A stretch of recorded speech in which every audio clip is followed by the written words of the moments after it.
cool. Hi everyone. So my name is Chastity Brown, and you're gonna see me on the next page too. So if you don't remember what I look like, and I am presenting today Discovery Zone. It is a program that is for my church. I am the youth leader for, and it is basically to promote a Safenet environment and a place where youth feel heard, where they feel like they're understood, and also that promotes opportunity for them. So a little bit about me. I am the program founder, and also, like I said, the youth leader of St. John's Northwest. I'm a first year program designer. I basically help 3DS with a lot of their programming. I help them with project management as well. I do branding and marketing for my church. I also am going to become a teacher's aide, which is going to be super exciting, for a charter school that's in Houston, Texas, that works with kids from K through third grade. They just got a new grade level. I'm a co-founder of Elevate Your Essence that also works with youth, and I am a caregiver or youth developer. So I have a lot of work with youth. I have a lot of experience with especially small youth at that, ages 2 to basically 13. So I definitely have a good understanding of what they are looking for. A little bit about St. John's Northwest. This right here is my pastor, our lead pastor, and the leader of the church. It was founded in 2017, so it's only been about 5 years that this has been on the ground. And of course, we can really say 4 because of the pandemic. So that took a good year away from us, but it's still thriving, and it's still, doing what it needs to do for the community. So a little bit of history behind it. Pastor CJ, her name is Connie Jackson. She actually founded the church 2017 and was migrating to different locations, as many churches do in the beginning stages, where you find a place, you settle there for a little bit, and then you go to another place. At one point, they were actually doing services under bridges with homeless people, and people that were less fortunate. So that was also something really cool, that I learned about them.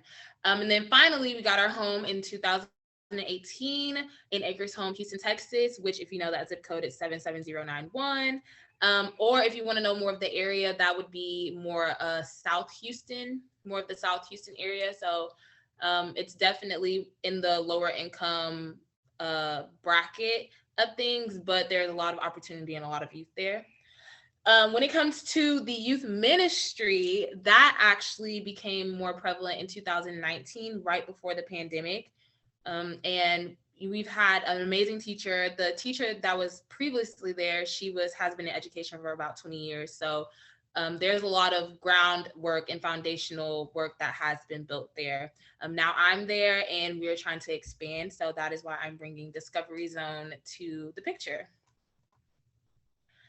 So first, I want to start by saying, look at these beautiful children and their smiles and their faces, because they look great. But I think that I want to talk about why this is more important.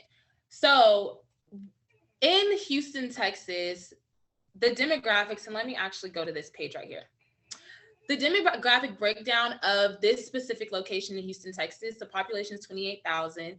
It is definitely more BIPOC, so 46% Hispanic, 43% Black, and 8% white. And the poverty rate is 29.3% that are below the poverty line.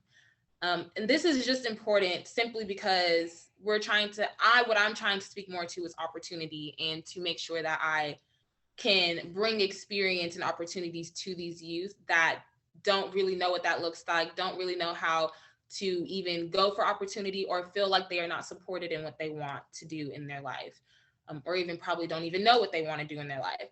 On this little area right here with the education levels, this pie chart, this just shows the education of this specific area. So less than high school degrees is 28%, high school degrees is 29%, and then some college is 26%.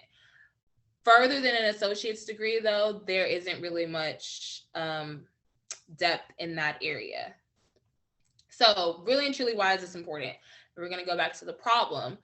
The main problem in the community in this area specifically is that youth face socioeconomic issues and even educational issues within their schools, within their after school programs, and even just at home, obviously with socioeconomic issues that do limit their capabilities of finding other avenues outside of where they are. They don't have people in their area to tell them that they are actually doing something worthwhile or they are something worthwhile. So 111,000 youth are considered to be opportunity youth. If you don't know what opportunity youth is, opportunity youth basically is where youth don't exactly have the resources that they need in order to be successful in education or in their lifespan until they get to college, which is also a problem in this area because as we can see, college really isn't something that is it's harped on in this area, but it's not something that they feel like is really just capable for them. And 18% of 18 to 24-year-olds in this area, 77091, which is where my church is, graduated high school. So, and that's just within what we have in the census right now. So dropout rates are actually pretty prevalent. Hey, Chastity, I just want to give a quick reminder on time. We're getting close to the 5-minute mark. Gotcha. I can definitely speed it up. So this is Addison, Jacob, and Elijah. These are my babies at my church, and I just wanted to show you guys them because I think that they definitely deserve to be in the spotlight. And they are also between the ages of 7 to 10 years old. Now, the reason why I feel like it was really important for me to show them is because they are my inspiration. And so my big solution is to have mentorship, skill development, and experience to help guide them to what they want to be and who they wish they can become. According to DREAM, which is another mentorship program, youth are 59% more likely to earn better grades, 52% more likely to not skip school, and 81% more likely to participate in extracurriculars or get more experience with the help of a mentor.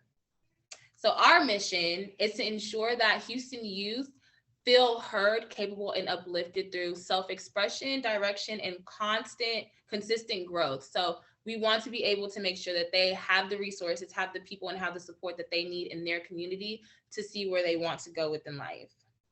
And our vision is to just make sure that this is the most revolutionary place for you to come and explore who they can become, and also just get the skill sets that will help them develop that even within Christ in themselves. Our unique value proposition, we heavily want to focus on growth, direction, and especially self-expression. It's very important to also highlight that we want them to see who they can become within their relationship in Christ. A lot of youth at this age really don't understand the difference between religion and relationship. So of course, we are going to continue to push relationship over religion just so that they understand that it's really important for them to understand who they are in order to get to where they want to go. Some of our competitors and our partners, and I would say potential partners because I believe that working together is very important. Is First Methodist Houston, Youth for Christ Houston, and Hope for Youth. They are all youth ministries. They focus heavily on therapeutic solutions for youth to understand their emotional intelligence, which is awesome. Mentorship programs, Boys and Girls Club, and Hope for Youth. They are both they do mentorship. And then after school care is Boys and Girls Club, and then after school achievement programs, which they also help after schools get the programs that they need in order for kids who don't probably have a home or that can't go home right after school and stuff like that, to be able to get the resources that they need. So our revenue model, the things that are going to help us facilitate these operations is we want to have different service providers come through. We want to make sure that we have all of the supplies that are needed in order for our programs to succeed.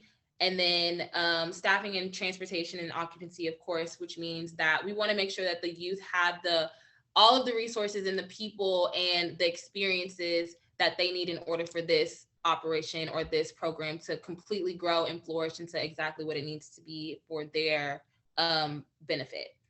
And then the way that we would want to receive money is either being the middleman between businesses, so doing a B2B marketing plan strategy, which is where we are just the middleman for them. If they need an intern or if they are looking for someone to just get some experience, we can say, hey, we know someone, we have a program where the youth are able to come out and help out because they want experience and to build their resumes. We can also do partnerships with other schools, which we also have a partner already with Eisenhower in Houston. And then government funding, which is, grants, since we are a nonprofit organization. And yeah.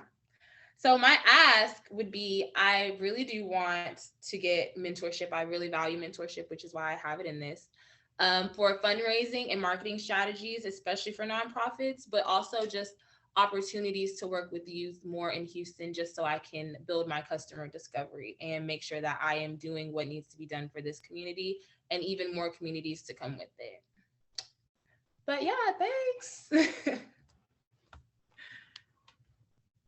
Did I stop sharing? Okay, cool. I can't hear you. Oh, sorry. Thanks, Chastity. And in the interest of time, we'll have to probably keep the Q&A pretty brief. No, it's fine. But let's give it a go. Great program, give you credit. It's a much needed service. And with regard to outreach for mentors, would that be older teens? Are you looking for people from the business community or the church to do the mentoring? What are your thoughts? I was thinking more of going the entrepreneur route and within the church.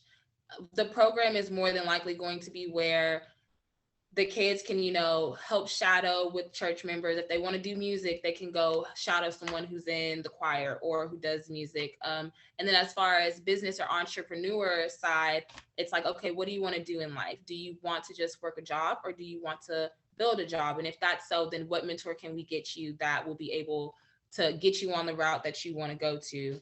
I wouldn't go teens only simply because I want to make sure that the kids are getting a lot of experience, knowledge in what they want to do in life.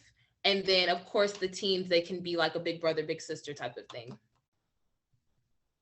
One avenue you may want to explore, because I've had students job shadow me and I've mentored students, one through the county Office of Education, and also through the Chamber of Commerce, got business people involved to work with young people. Awesome. Thank you. Yeah, I'll definitely write that down. Just one question, Chastity. Can you tell me very specifically who your customer is? Yes. Our customers are 8 to 18-year-olds. So the families of 8 to 18-year-olds.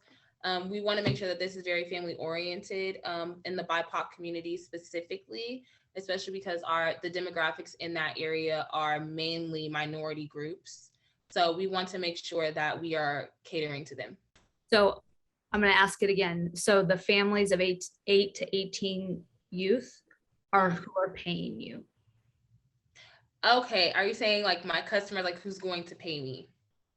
Your customer, who pays you money? So within the revenue model, I wanted to go more with partnerships. So like doing like a B2B thing where I can go to businesses to get more like funding, especially to make sure that the youth and the families don't have to pay, especially because it would be better for them to come in and feel like that they aren't having to do too much in order to get support.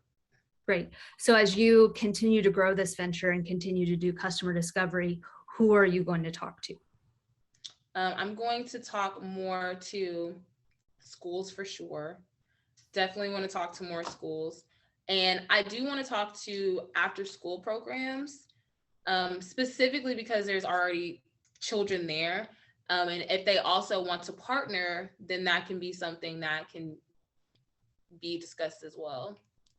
Cool. That's all I needed. Thanks. Cool. Thanks. Awesome. I think that puts Shamor next. All right, how y'all doing? My name is Shamor Gatling, and I'm 24 years old. I want to talk to you all today about my vending machine company called More or Less Vending.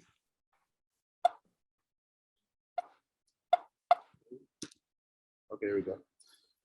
I founded More or Less. I'm gonna one quick thing. I'm gonna put the timer on. Okay. And so I'll give you a quick nudge at 4 minutes. Okay, no problem. Thank you. Good. Mhm. I founded More or Less Vending to give people who currently use machines or have been interested in vending can get a quality custom vending experience. My reason behind starting the company is because at the start of the pandemic, when it came, I wasn't good with virtual learning because I am a hands-on learner, which resulted in a pause being put to my learning career. So the goal now is to start a source of residual income to go back for my last semester to graduate. And I'm also a youth basketball coach, as you can see from the picture. I love my little guys. All right. Problem. We all hate workplace hunger.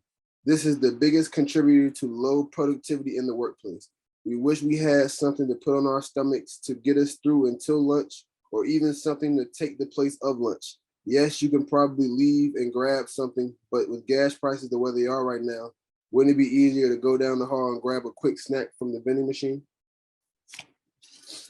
It can also be very costly to truly eat healthy, so a healthy substitute every now and again while at work can go a long way.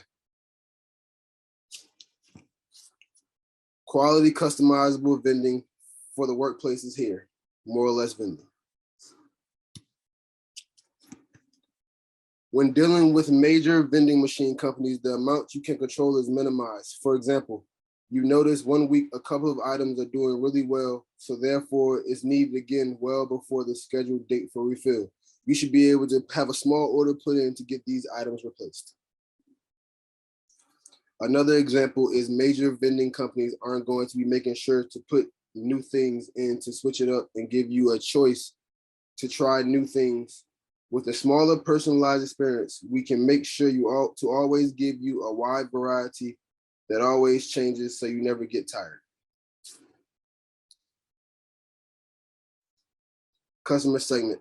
My target customers or users would be any venue with some sort of foot traffic or have a large amount of people who would be seeing it, such as hotels, gyms, office buildings, and college campuses, just to name a few.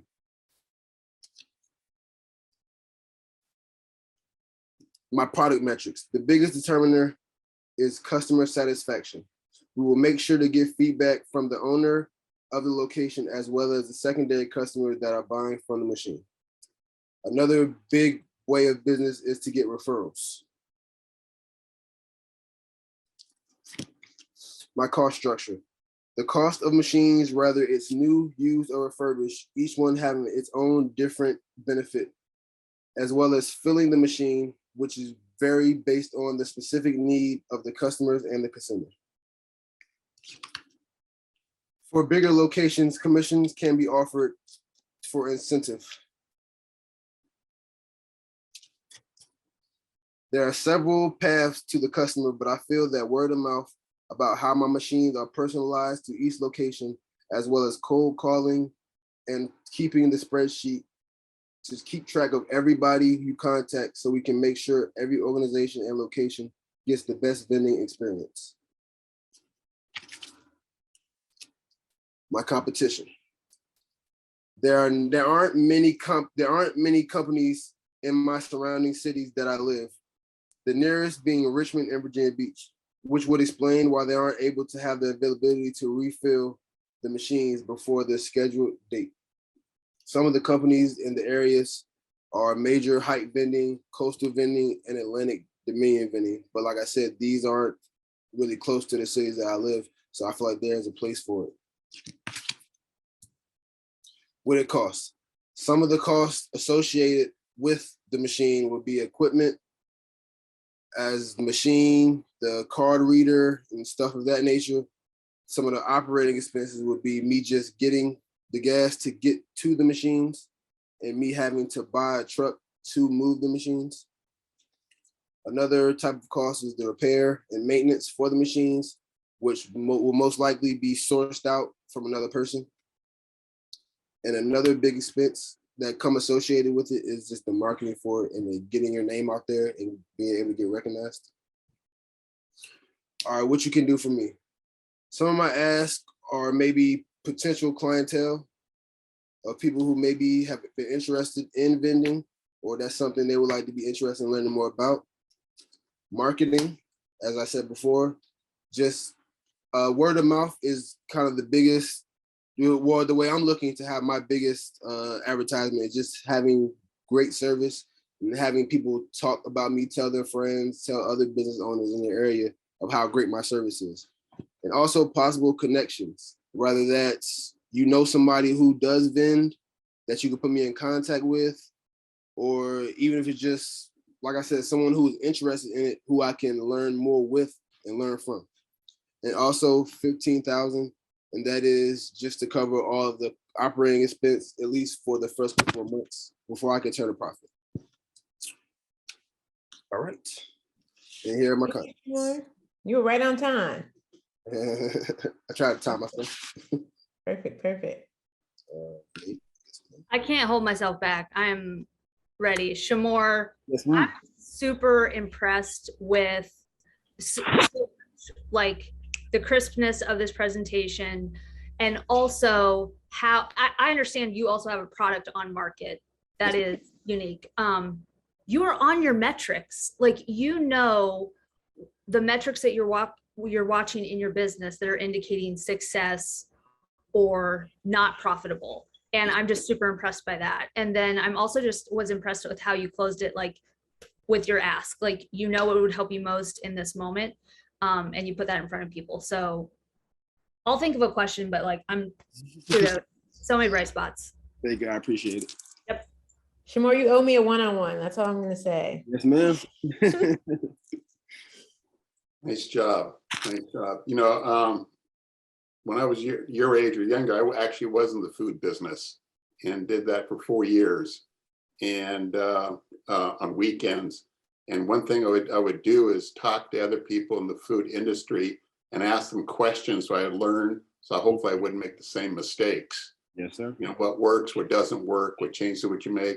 It's something you may want to consider. That you don't have to say you're starting a business, but just talk to them about it and see why they got in it and what you can learn from them. Yes, sir. Thank you. Here's my one question. And it's, I don't know anything I've learned about this space, I've learned from you. So when you were explaining your unfair advantage, Yes, ma'am. I guess I didn't realize, is your product both the machine and the, basically you have inventory of what goes in the machine? Is it both? Yes, ma'am. It's more of the experience. Like, for a smaller vending machine company, we're able to really have a personalized experience to every single different location. So whether it's, you say it's a gym or something, so you want strictly healthier things in the machine, or if it's something like a movie theater, you want things of that nature, just Got it. personalized experience. It's really more of the experience, to answer your question. Okay, I love it. Thank you.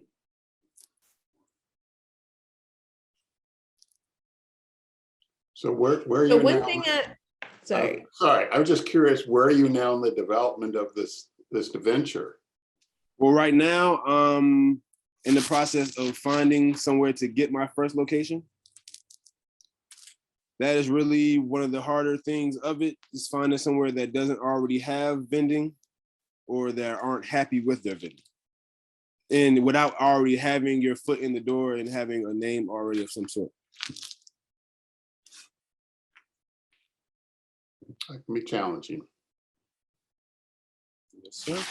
I wanted to just share a little bit more that I know about Shamor's company that I thought was really interesting in terms of like the personalization piece. So he sort of mentioned how, he sort of shared with me how like vending machines can also be used to kind of like coalesce with like event staging.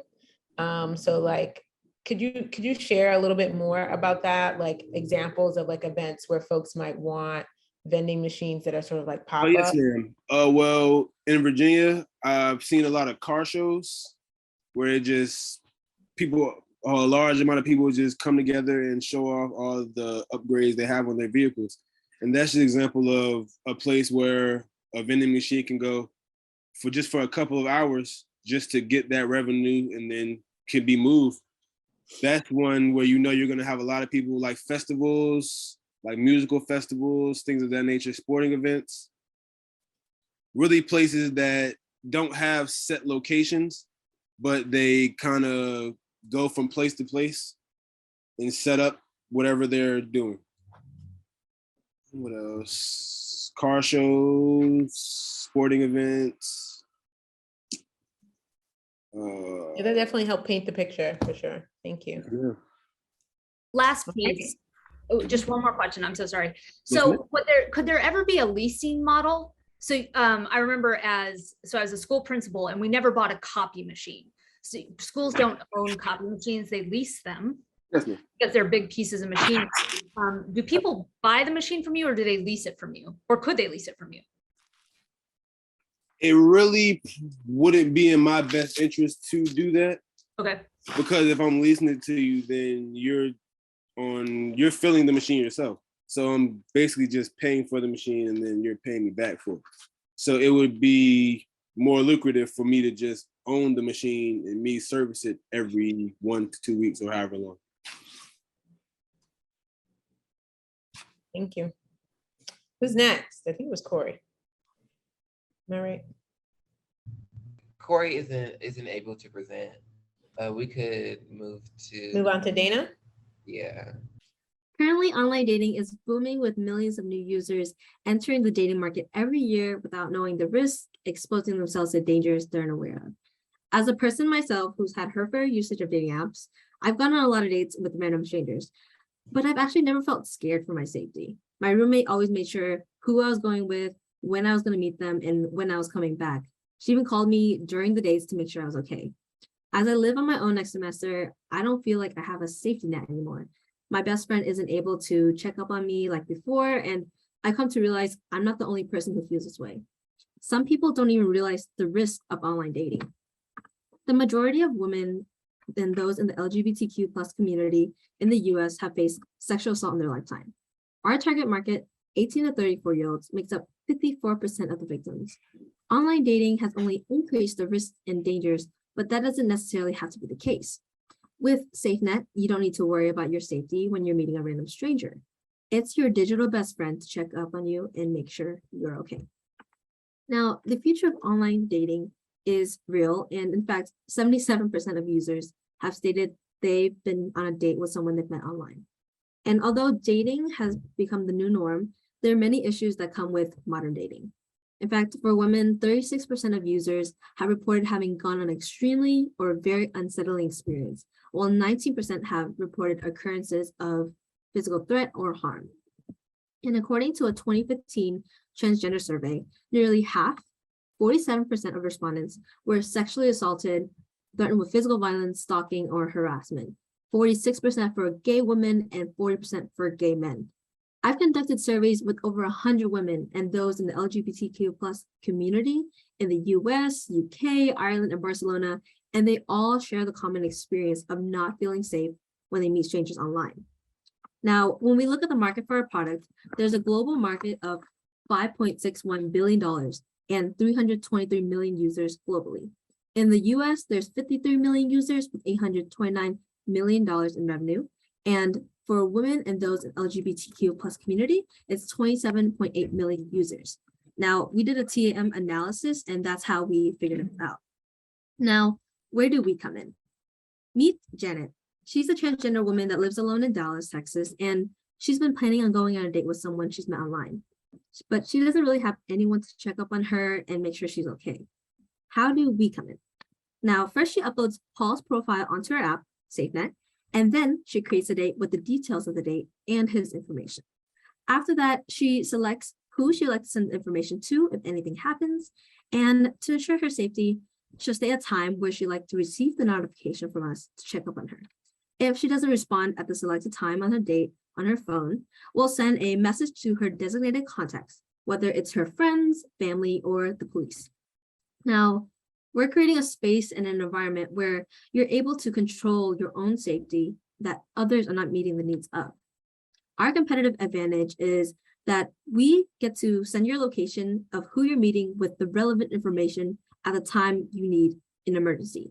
We will fully automate the process, and these other applications are not meeting the needs of those part of the LGBTQ plus community.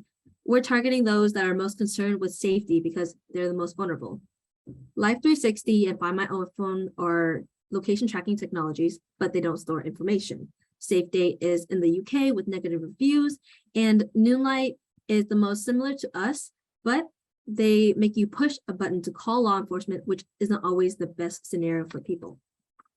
Our minimum viable product is the push notification system that sends your location with the date's information and to your emergency contact like that. The cost is really low with Amazon free tier services, and we'll be using them for all back-end services. With our go-to-market strategy in 2022, we'll have the MVP and wrap it up with beta testing. 2023, we'll refine it. And in 2024, we'll execute scaling strategy to Texas and beyond. Now, our revenue will come from first B2B dating applications and schools. And dating applications will create more users for them. In return, we'll use white label software and transaction fees. Schools will be able to decrease their dropout rates and create a safer environment for schools. And in return, they'll pay for the software for their students in a bulk order. B2C is going to be to consumer, which is about $1 because safety shouldn't be inaccessible. It should be the $1. It shouldn't be an obstacle for everybody. Now, there are long-term applications like AI, machine learning, protected incident reporting, and home, but that's like for the future. Now, our team is fit to solve the problem because of our direct experiences with the dangers of online dating. And we genuinely believe that everyone should have access to safety. And that's why we're at Safenet are diligently creating to solve this issue. Now, I have studied in management information systems and utilized my skills in data analytics and marketing. And Omar has the financial analysis optimization experience that we've utilized throughout for our TM analysis and figuring out who we're targeting it to. So why should sexual orientation and gender be the determinant of fear when dating? Why should we be fearful of potentially meeting our lifelong partner or just having fun? I'm asking for your mentorship and connections to accelerators to start our prototyping process into beta testing within the next year. Knowing that with your help, women and those in the LGBTQ plus community have a place to feel safe, it's something irreplaceable. Thank you.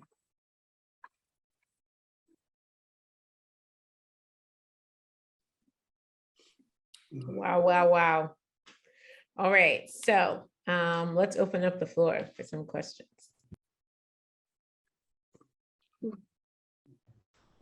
I have a question. So when you specifically discuss the LGBTQ community, is that your target audience, like the target population? Because I know before you want to focus on women specifically.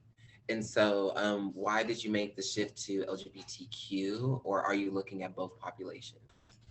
I'm majorly looking at both populations, but those with the LGBTQ plus community only recently came in as a target market because I'm surrounded by friends who are part of these communities who don't really have reassurance or applications like this. Because while I did my competitive advantage research, these apps are for women, but I haven't seen anything for those in the community, which are very vulnerable to safety issues and even physical violence.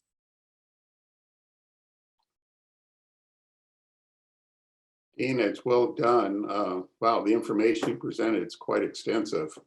And one thing I was wondering, maybe I missed it, but is this something where you pay a membership or a fee to take advantage of your services? For the B2C, it would just be a $1 like monthly subscription. So we'll be able to get revenue that way and keeping it low for it to be accessible. But our main priority are the dating applications that are like Bumble, that are women oriented, or like Grindr, those for LGBTQ plus, because that will bring in more revenue than just the B2C. And these schools that will buy in bulk for their students will be the main thing to make it accessible for everyone. Okay. So if we're going to get you into an accelerator, what metrics are we going to share with them that shows you have some traction? Like, how are you going to demonstrate that this will be adopted and accepted by a market? Have you thought about that at all? I thought about it somewhat. This would be where your mentorship will help out a lot. But very surface level from our customer discoveries, we've also found out that 92% of our customer discoveries say that they would use this dating application. And of those, part of the LGBTQ community have expressed like this is a very big issue that they face and hasn't been addressed. So would a pilot be the B2C to start and just see if you thought, okay, so just to see if you could get people to subscribe to it? Yes. Okay, cool. That helps. The second question is, this is just such good fit problem solution. So my question always is, why has somebody not solved this yet? Have you figured out, like, how did you get here first? Well, technically, I'm not the one here first. There are other dating applications that have gained traction, but I think they're going about it in a wrong way because Newline, for example, they have been able to kind of be the white label software for Tinder, but because it's on the back end, like, oh, under all these articles about safety, here's like, hey, maybe you should join Newline. I didn't even get to see it until my friend had to do research like very thoroughly to even find it. I think the biggest thing is marketing and showcasing demand because there is a demand for it, but we can't find it. So did you survey and talk to your audience about this product and if they would use it or what changes they would like to see done as you develop it? Yeah, I did a prototype actually to showcase to the customer discoveries and talked about the issues with them. And there was 92% of users that said they would. And I also did a survey of whether they knew of our competitors like Newlight on Tinder, which is a very big platform, and they did not at all. They usually use like Life 360 and location tracking services for their friends, but friends can't always be there to constantly look at you. And with family, sometimes it's very judgmental. You don't want your family to know you're going on like 5 dates a night. So have you done, you and I have talked a lot about this idea and like paths forward. Have you done any, I guess sort of to Erica's point, like the real path, I think, to funding for you or like real funding or an accelerator is to actually have a product or to be able to show real interest, like maybe through a pilot of some sort. And so do you have a sense of what it would take to build out an MVP of this, even if you couldn't afford to hire a software engineer full-time because no one can afford that? Yeah, I got help from one of my mentors to use proto.io to kind of use the UI UX interface, and that would be really good for the customer discoveries and discovering if they would use it. For the long term of creating the application, I have some experience of like software developing for the app, but I would probably need a little bit more help. Dana, will you go on Upwork or ask around and just see like how much is that going to cost you? Like, what's the number? Yeah, because none of the tech that you have in this application is like novel tech. Like it's all things that can be sort of pulled together. So it would be helpful, I think, to have a quote on how much someone would charge you to build the application. Yeah, I can ask Mom because Omar does a lot of like the financial analysis and stuff like that. So I'm pretty sure he can get a track down on that. Already delegating like a CEO. All right. Thank you. Do we get everyone that's gonna present today? Hold on to get to my gallery view. All right. Well, thank you all, Ultras, especially. Thank you. And it's been great to see, again, I'll echo the same thing that I said for Australia. It's been great to see you all's progress. Really excited to see you all launch these products if you haven't already. And I implore you to reach out to me, to reach out to your mentors, Erica, Leonard, I'm volunteering you. If you need support, mentorship in this process, because we would love to see you all succeed. And thank you, Leonard, for making the time to spend 2 hours with us listening to pitches and giving feedback. My pleasure. Outstanding work. Thank you all. All right, that's it, folks. That's all, folks. Good luck to all. Bye, friends.